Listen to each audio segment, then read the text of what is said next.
Hi everyone, welcome back to my channel. I'm Amy and today I'm here to talk to you about my 2025 goals. And I'm going to divide this video up into two parts. So we're going to start by talking about my 2025 reading goals, and then we're going to transition over to talking about just my life goals in general and some of the things I'm going to be focusing on in the upcoming year. So I have four separate reading goals for 2025. The first one is the 25 in 2025 reading challenge. This is when you select 25 books to read in 2025, books that you already own. And I've seen this going around on BookTube. I'm not really sure where it originated. If I find that out, I'll link it down below to give credit where credit is due. But I will be making an upcoming video that will come out in January talking about the 25 books that I already own that come from this card here that I will be reading in 2025. And I'm really excited about that. The second goal that I have for myself in 2025 is the Mercury retrograde reread challenge that I came up with. So there are 3 opportunities to do this in 2025. The first is mid-March to early April, and the second is around mid-July to early August, and then the majority of November. 3 opportunities. I'm going to make videos as we get closer to those dates, letting you know what I'll be reading during those particular Mercury retrogrades. I've already started mapping that out because I do like to read seasonally, so I'm picking books that would be a good match for those particular time periods in the spring, summer, and fall. And I hope that you will choose to join me. My third reading goal for 2025 is to read 1 Shakespeare play a month. So I'm really excited about that. I'm also going to be putting out a video about that in January as well to let you know which book I'm going to read during which month. But I've always loved reading Shakespeare ever since I was a teenager. I went to a really great school where we got introduced to Shakespeare very early on. It was a 7 through 12 school. So the first book we read was The Tempest, which was like a really odd choice, I think. It's sort of a weird introduction to Shakespeare, so people will either love him or hate him on that one because that was one of his later experimental plays, but I enjoyed it. And then in 8th grade, we read Romeo and Juliet. In 9th grade, we read Julius Caesar. In 10th grade, we read The Taming of the Shrew. And then I took 2 AP classes. So I read Hamlet, King Lear. I'm trying to think if there was anything else. Oh, Macbeth, and I might be forgetting one. So I read a lot of Shakespeare in high school, and then I went on to college, became an English major, and I took a Shakespeare course and got to read other plays that I hadn't read before, like Titus Andronicus stands out, and I think it was King Henry III. Is that the one about the "'Tis the winter of my discontent"? If I'm even saying that line right. So I just want to reread some of the Shakespeare that I had already read that I enjoyed before, because it's been probably well over 20 years at this point since I've read any Shakespeare. But I also want to challenge myself to read some plays that I haven't read before. I've never read Love's Labour's Lost or Much Ado About Nothing. And I definitely want to read All's Well That Ends Well, because if you've seen the previous video that I put out last week, I read All's Well by Mona Awad and I loved that book. So I want to read that just so I can understand that a little bit better. So I'm really excited to read some Shakespeare. So let me know if you are interested in reading Shakespeare, or if you'd be interested in having me make videos where I deep dive after I read each one, because I'm excited to read and talk about Shakespeare. And lastly, I want to reestablish a routine that we used to have in our home that I love so much that we have fallen off of. And it's understandable that we've fallen off of it, but it is a priority to me. Ever since my kids were very little, I would read to them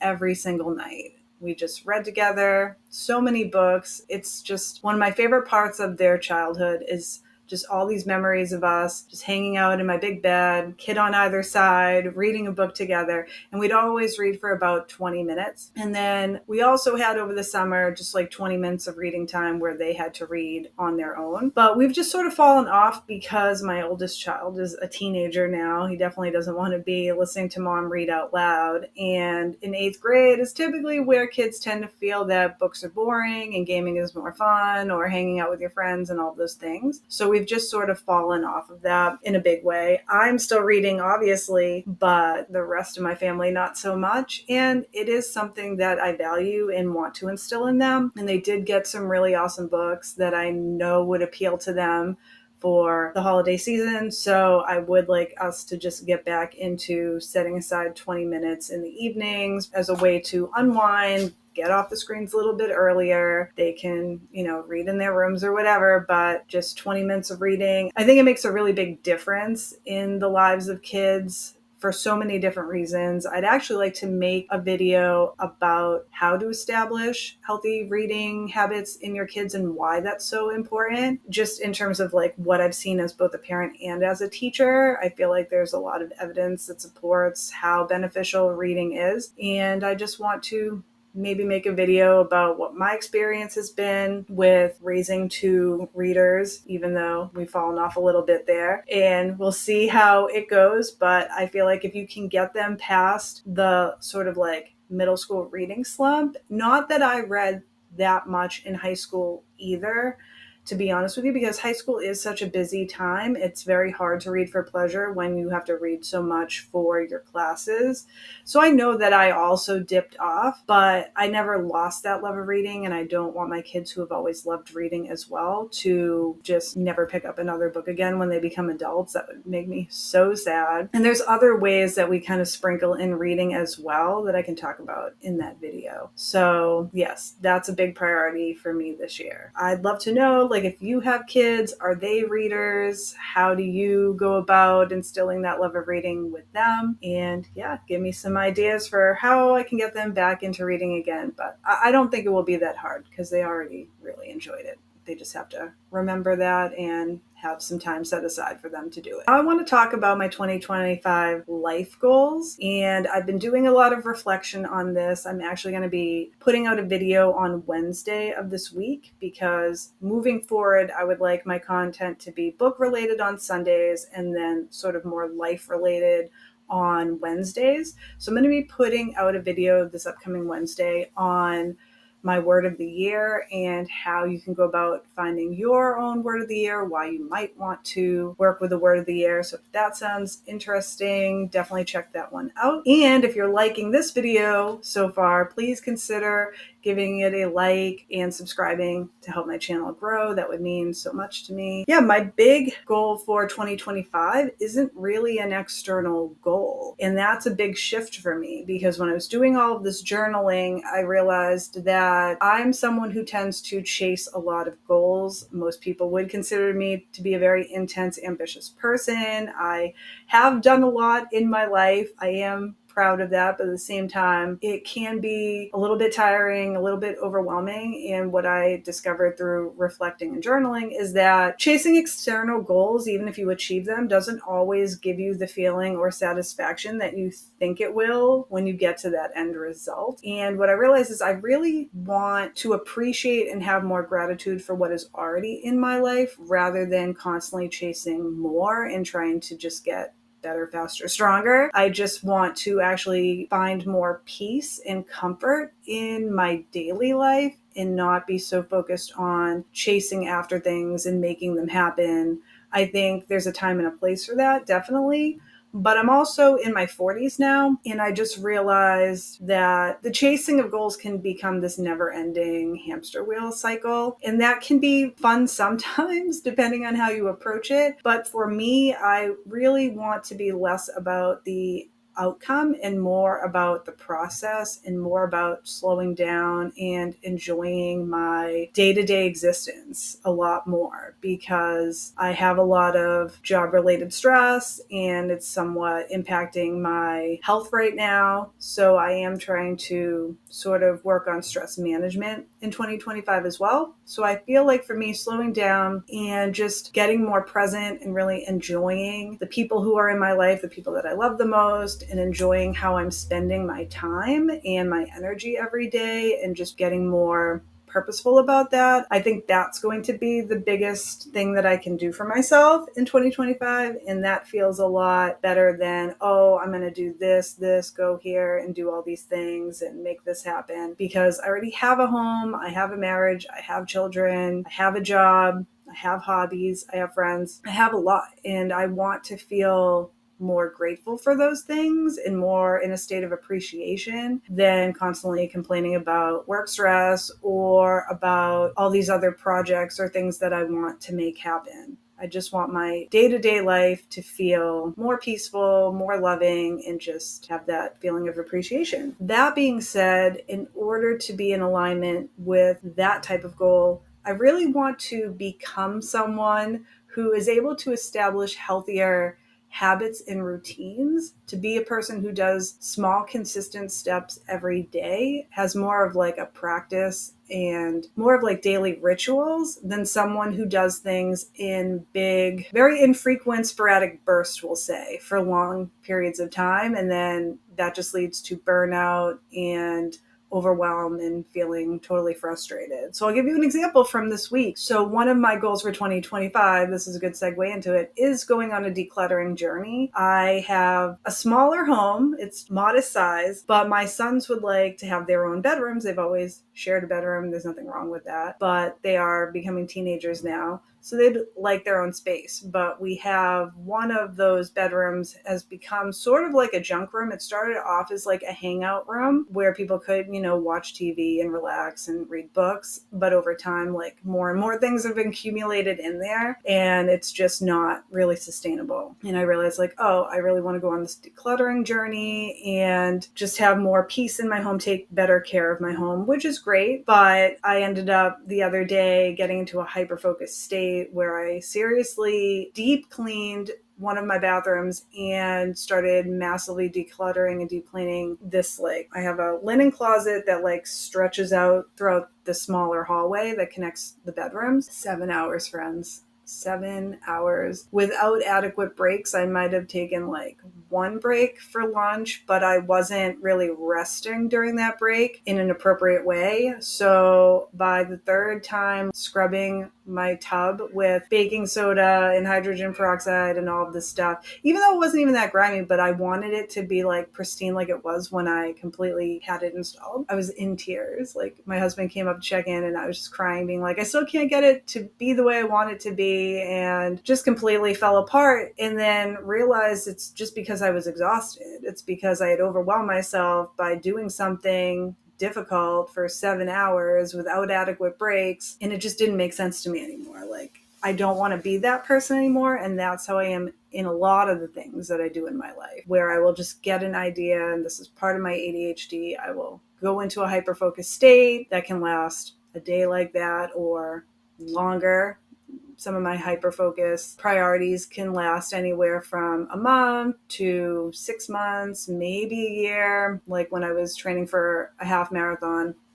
But that's about it. I don't want to be someone who just does things infrequently or when I can get into a hyper-focused state, because it's not good for my mental health. It's not good for my physical health. And I just want to be someone who can do things in smaller, more consistent steps, because I feel like that's what's really going to move the needle forward, first of all, but also it's just going to feel better long term. It's going to be more relaxed, and then it's going to just feel a lot easier, because once you've sort of built up the habit, things just kind of move at a more easier, slower, realistic pace, and it's just not this big deal anymore. It's just easier to maintain. It's sustainable. I want a sustainable life in 2025. That's what I'm looking for. So not only do I want to declutter, I just want to actually show more love to my home, and not in a way that's going to be like very expensive, but some things like do need repairs. Like, some of our trim is like really old. The house is over 110 years old. So just sanding some things down, refinishing or repainting some things. The only thing that really needs to be replaced is our couch. We bought a couch, oh my gosh, I don't even know how many years ago it was now, but with our 2 dogs, and just it was a low quality couch. I would never buy furniture from this place again. So I do want to replace that so I can get something that's used instead of brand new, but also something that's higher quality and going to last a bit more and not be gross like that. But everything else, I just sort of want to paint and refinish and just give it a little bit more of a fresh sparkle, and just keep things more clean and airy, and just have less stuff and more space to just breathe and enjoy, be a little bit more minimalist in things. So that's a big part of my 2025. So another goal goal I have for 2025 that's in alignment with all this is a low buy challenge. And I do plan on doing a video on that as well about why I want to try a low buy challenge.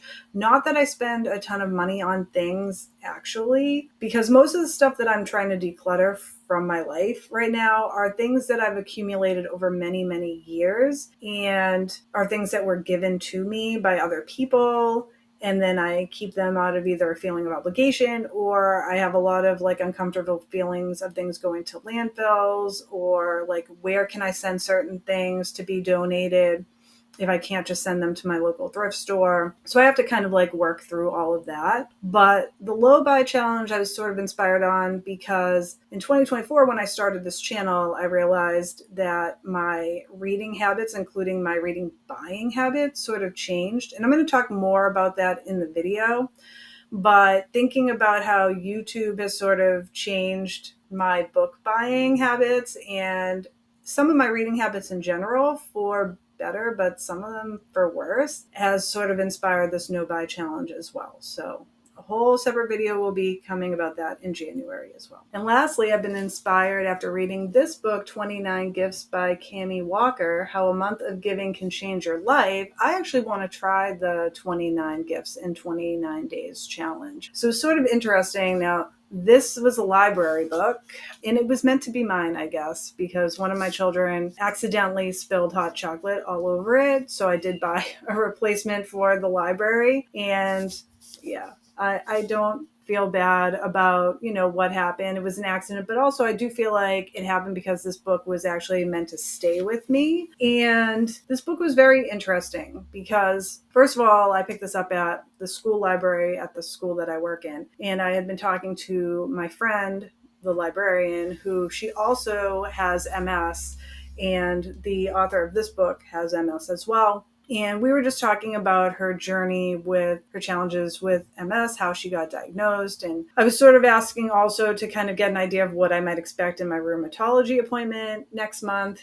And then after we had our conversation, I went and perused the bookshelves, as one does when they're in a library. And this was the first book that caught my eye and attention just based on the title and the cover. And she came over to me and was like, oh, and she was explaining to me about this book and how she had read it and how the woman who wrote it, Cami Walker, had MS and how she started doing this 29-day challenge. So personally for me, I found this book inspiring. It's not a perfect book by any means. It's a memoir. I was surprised to find how controversial this book was when I went to Goodreads after the fact to check out what people had said about it, because it didn't have as high reviews as I thought it would, or ratings rather. And what I found was that a lot of people would admit that they found this book very inspiring, that the premise of it, the idea of gift giving, to be more in a state of gratitude and to have better connections with other people,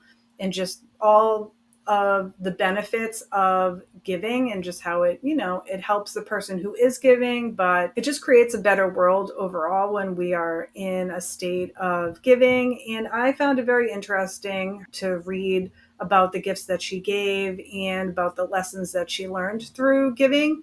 But what made it controversial is that a lot of people, like I said, although they found the book inspiring and liked the premise and like the end stories at the end, because she also included some other people's giving stories, and I really enjoyed those as well. But she got a lot of criticism for the types of gifts that she gave. People didn't necessarily like her personality, or they just seemed to have a lot of criticism of some of the decisions that she made, or just about her personality, which, I mean, people can say anything that they want. And this actually made me feel a little bit sad reading some of those reviews, because I feel like writing a book is so difficult.